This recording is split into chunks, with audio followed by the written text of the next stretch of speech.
Fox News alert, Donald Trump leaving the G7 early and returning to Washington, where he's requesting the National Security Council be prepared in the Situation Room after a deadly weekend in the Middle East. In Israel, 24 fatalities, 600 wounded. The death count even higher in Iran, 224 dead and counting. Iran retaliating by firing over 370 missiles at the Jewish state, but Israel's hitting back harder. President, any statement on why you're leaving the G7 early for Washington? Well, I have to be back. Very important. I want to just thank our great host. You did a fantastic job. Thank you in Canada. But you probably see what I see, and I have to be back as soon as I can. I'm going to have dinner with these wonderful leaders, and then I get on the plane. I have to be back early. Have you talked to the National Security Council? I loved it. I tell you, I loved it. And I think we got a lot done. Really a lot done. In fact, UK, we signed a big trade deal today, and we're working on others. But we had just a really great relationship with everybody, and it's really nice. I wish I could stay for tomorrow, but they understand. Is there a reason, big, Mr. President, this is big stuff. We have some breaking news now. Donald Trump says everyone should immediately evacuate Tehran.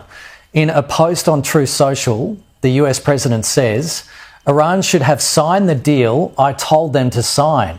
What a shame and a waste of human life. Simply stated, Iran cannot have a nuclear weapon. I said it over and over again.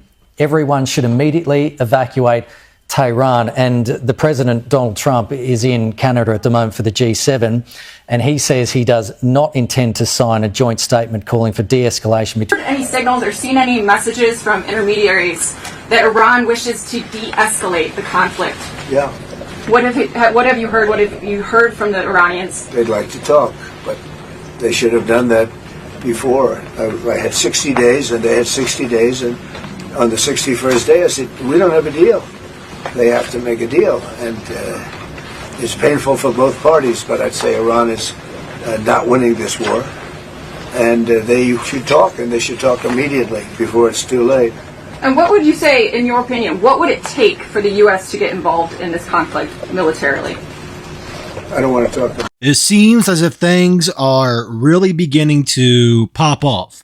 It seems as if they are setting the stage for a major world war. Added on to the fact that we have all of this chaos over here already with all of these protests and everything else, all of this seems like the final phases for a major event to pop off here soon. You have Trump ordering the NSC to be prepared in the Situation Room. You have China calling on its citizens to leave Israel immediately. So you have all of these different things happening all at once. To me, this smells and this reeks of a major event that is coming here very soon, very shortly, with everything that I am looking into, with everything that I am seeing. It really appears as if they are beginning the final phases for a major event. Because even right here, like you see on the screen, the U.S. said that they would not join Israel's war against Iran unless Americans were targeted, right? And then you have Netanyahu saying that today it's Tel Aviv, tomorrow it's New York. And if you know what he is hinting at with that, because why would he mention New York of all places? Again, all of this seems like a major event that is about to happen here very soon, with all of the things that are being said, with all of the things that are being done. And hey, look at this.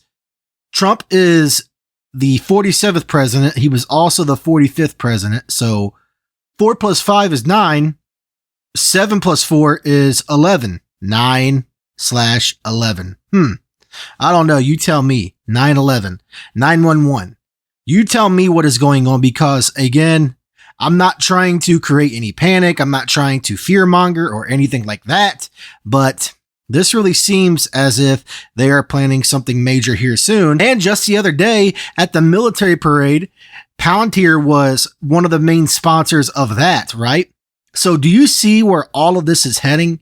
This is all leading to the AI takeover on top of that. Everything is being done in such a way that all of this is tying together for the coming AI takeover, aka Skynet, or whatever you want to call it. And I believe that whenever they do this big event, that there is going to be a lot of chaotic things after that.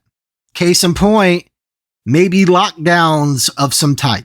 Case in point.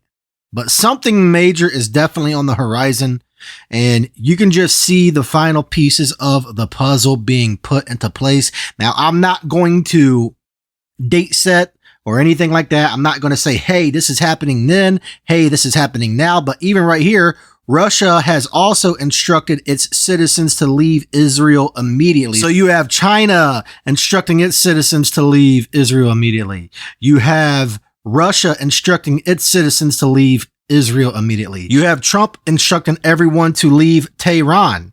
So you have both sides instructing people to leave certain areas. And why is that if a major event wasn't about to pop off? Even right here, like you see on the screen, supposedly the U.S. is not joining Israel offensively in its military operation, per U.S. officials, despite reports that Trump asked the NSC in a situation room to be ready.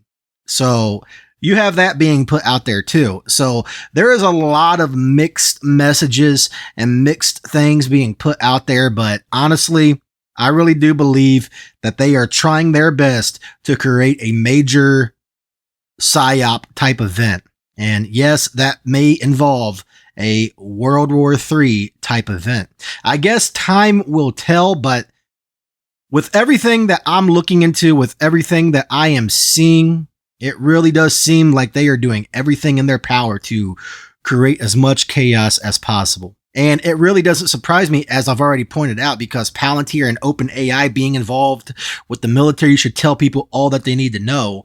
And even look at this, Iran and Russia have a deep military partnership. So there you have that too. So again, this really should be no surprise to anyone, because remember how Trump and Elon, specifically Elon, has been so obsessed with Mars. Well, Mars is the god of war. So they've been telling you without telling you what is happening, what is coming. This is all order out of chaos, as I have talked about in previous shows on the channel. And it seems to me as if things are really beginning to take a turn for the worse. I guess time will tell. I hope nothing happens at all.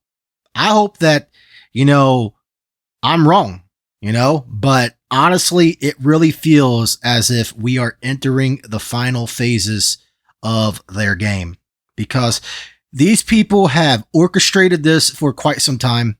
These people have put these pieces of the puzzle in place for quite some time, and now they are beginning the final phases of whatever they have planned here in the near future.